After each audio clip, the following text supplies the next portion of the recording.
So nagsimula ang kwento kay Steve. Si Steve ay gustong-gustong mag-mine at nagdala siya ng pickaxe at dumiretso siya sa minahan.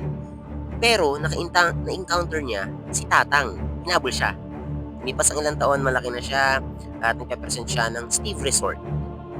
Nagpe-present siya at nakita niya kumanta siya at mukhang disappointed yung mga tao. Ang lungkot ni Steve. Sa sobrang kalungkutan ni Steve ay napaglaruan niya ang kanyang pagkain at nagawa niya itong mining area. Makalipas ang ilang taon ay bumalik ulit si Steve at nakita niya si Tatang. Naghihintay siya doon at tinakasan niya syempre. Pagpasok niya sa loob ay minahanap siyang cube at lalagyanan nito. Pagkatapos nito ay pinaghalo niya to at nakagawa siya ng portal na naging dahilan upang mapunta siya sa Minecraft world. Syempre sa una nanibago si Steve pero katagalan nasanay na siya dito. Nakabuo ng bahay, nag-upgrade ng bahay at patuloy na nag-upgrade. May nakitang wolf si Steve at tinatry niya itong paamuhin.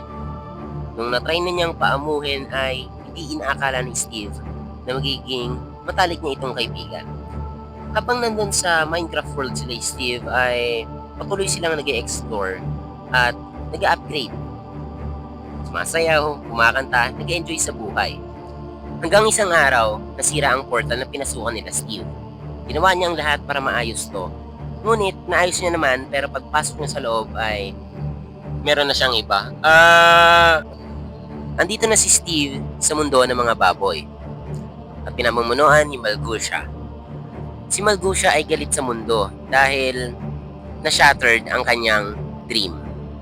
Ang dream niya ay sumayaw sa harap ng maraming tao, ngunit maraming baboy ang tumawa sa kanya. Kaya galit na galit si Malgusha. In short, bitter si Malgusha.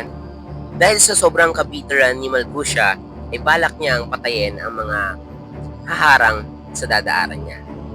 Na-realize ni Steve na pag nakay Malgusha ang cube, ay mas malakas ito at possible na mangyari talaga ang gusto nitong mangyari. At ang ginawa niya, binigay niya sa wolf ang cube at pinapunta niya sa other world, which is ang Earth. Nilagay ng wolf ang cube sa ilalim ng kama ni Steve. Nalaman naman ito ni Malgusha at pinahuli si Steve. Next scene ay pinakilala ang character na si Garrett na nagmamay-ari ng isang store, gaming store. Si Garrett ay naging champion sa isang game.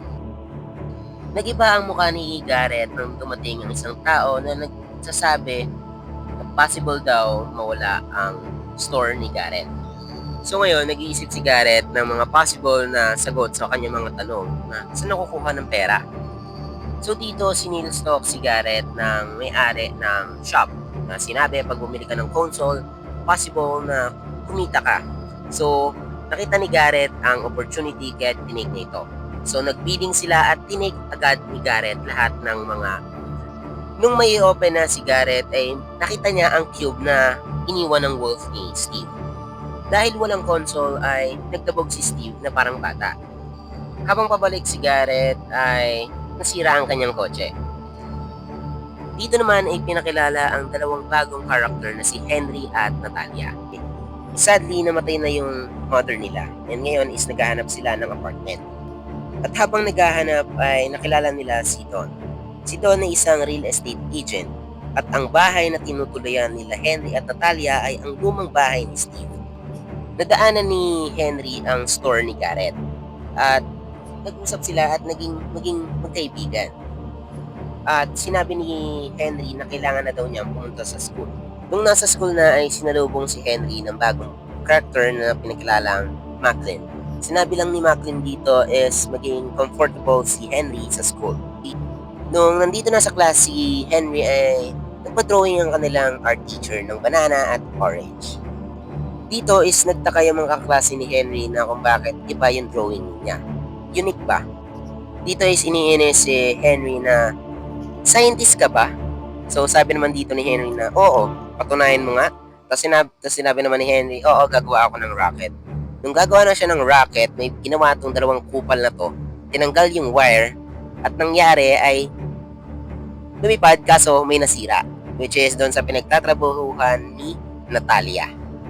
Tapos dito, gigil na gigil yung principal tapos yung assistant niyang si Mr. Bean. Sabi naman ng principal, tawagan mo yung ate mo or guardian mo. Sabi naman ni Henry, ayoko, papagalitan ako niyan. Tapos tinawagan ni Henry si Garrett para maging parents niya. Tapos dito sinabi ni Henry na may pera ako. At syempre, kahit ako, papayag doon. At syempre, pumayag naman si Garrett. So makalipas ang ilang minutes ay dumating na si Garrett, dala ang kanyang sasakyan. Tapos tinanong ni principal, di ba ikaw si garbage man? Sabi niya, Oo, ako yun. di ba, grabe yung aura dito ni Garrett.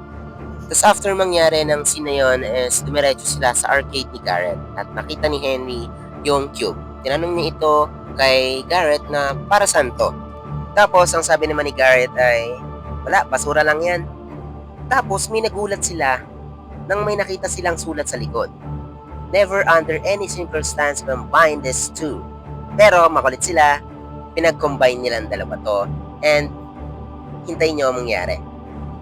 Sa next scene ay hinahanap ni Natalia ang kanyang kapatid at worried na siya kahit tapos tinanong pa niya kay Don kung nakita niya yung kapatid niya. Nagulat si Natalia dahil nahanap na nila ang kapatid niya dahil kay Don kasi nga nalagyan niya ito ng tracker sa bag. So yung location is nandun sa mining area. Papunta na doon si Natalia at Don. Nauna naman sila Henry at Garrett.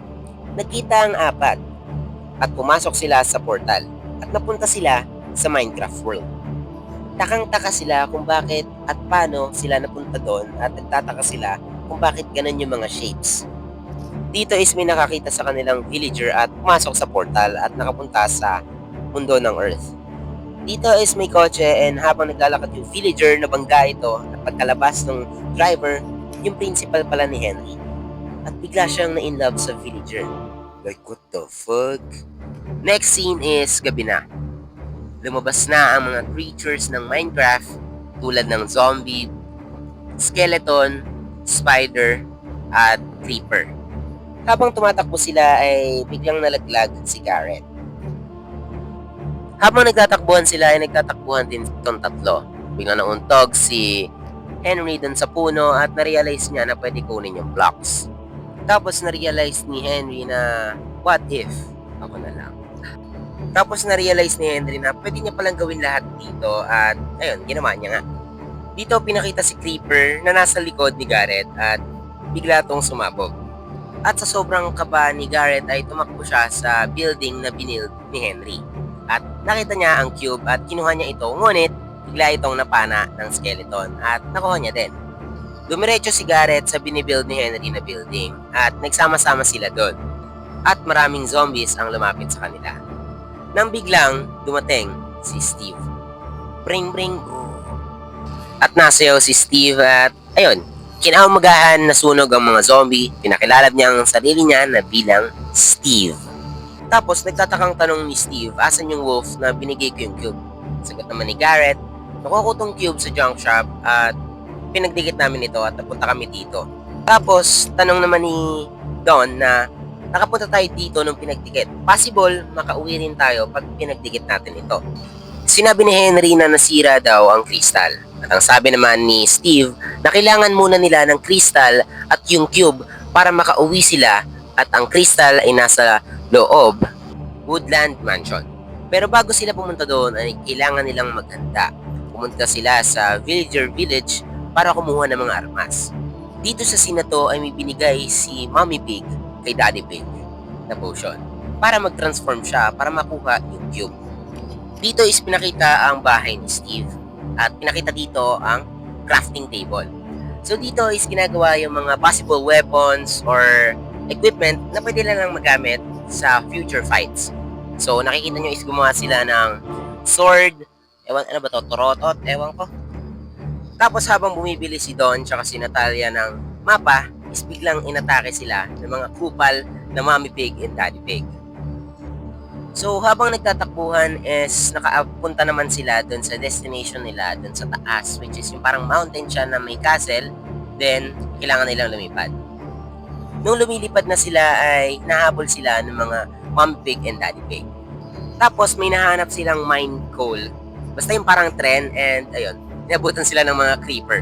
So sinabi ni Steve na sa tulong daw ng redstone is parang mas mapapabilis yung labas nila. At tama nga si Steve. At syempre, bago pumasok sa Woodland Mansion ng walang plano, is nagplano muna sila Steve. Tapos sinabi ni Steve sa first floor daw is parang amba-amba lang. Second floor is parang level 2 ng amba-amba. Sa third floor, matapang na siya. Pumapalag na siya. At pwede daw silang mapatay ng level 3 na yun. After nila magplano ay dumiretso na sila sa Woodland Mansion. Meanwhile, naglalakad itong dalawang to na si Natalia at si Dawn at nakita nila ang wolf ni Steve. At aambahan nila ito. Pero kilala si Dawn bilang parang mabait sa mga aso or animals at napaamo niya ng maayos ang wolf ni Steve. Buti malakas ang pang-amoy ng wolf at pinunta sila kala Steve. Nang makarating sa Woodland Mansion ay nilibang ni Steve at ni Garrett ang mga villagers na kunot ang muka at habang naglalakad sa likod si Henry ay bigla siyang nahuli. Hinahabol siya, takbo para kang nasa horror niyan, boy. Eto na, habang nililibang nila ay muntik na siyang mataga at yon, doon siya nabigla. Ang daming chest. Hinanap niya dyan isa-isa. Sa sobrang dami may nakita siyang isang unique at doon niya nakita ang crystal. So, tinitingnan ni Crystal and, of course, tama nga. Yun nga yung Crystal. Pero, lumabas si Slenderman at illusion. Ewan kung illusion. Basta parang na-illusion siya at tinry niya itong labanan. At nakakuha siya ng Ender Pearl. Panis! Ang Ender Pearl is pag ginagis mo siya kung saan siya bumagsak, dun ka pupunta. Habang nakatali si Speed ay nilalabanan ni Garrett ang manok at zombie. At nabugbog siya dito, kala niya kaya niya. Habang nagbabakbak si Henry at naragdag siya dun sa ring. Binangga ni Steve ang zombie at tumalsik ito sa ring at nagtulungan silang palabas.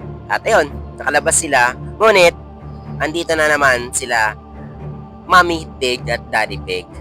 Naiwan si Garrett habang nakasakay naman sila Steve at Henry dun sa parang balloon at nilabanan ni Garrett ang mga ito. Habang nagpapaulan ng weapon si Mommy Pig. Mamaya ay tumalsik sila Henry sa pag-atake kanina ni Mommy Pig. Meanwhile, si Malgushka is pumunta dun sa malaking portal at inopen niya ito. Pag open na itong portal is may mga lumabas na maraming baboy at isang army ito. Sobrang daming army. Siyempre, kailangan gumawa ng plano ng mga bida natin. Gumawa ng golem, inatake ang mga baboy, at gumawa ng mga armor weapons para labanan si Malgushka. Ngunit, nasira ni Malgushka ang body armor ni Steve. At dito ay may gagawin si Henry. Ibabaril niya sa taas yung Ender Pearl para nandun siya sa taas at kukunin niya ang cube para makancel ito. Kaso, bigla siyang nabaril at biglang darating si Garrett. So yun nga, hindi pala patay si Garrett, kundi nakaligtas siya sa pagsabog kanina. So habang papunta sila doon is nasira na ang portal. At ayun, nasira na ang portal at natalo na nila ang kalaban. At ayun, dito tatapusin na niya at nawala na si Malgushka at babalik na sila sa kanya-kanyang world. At dito nagtatapos ang The Minecraft Movie. Thank you sa panonood.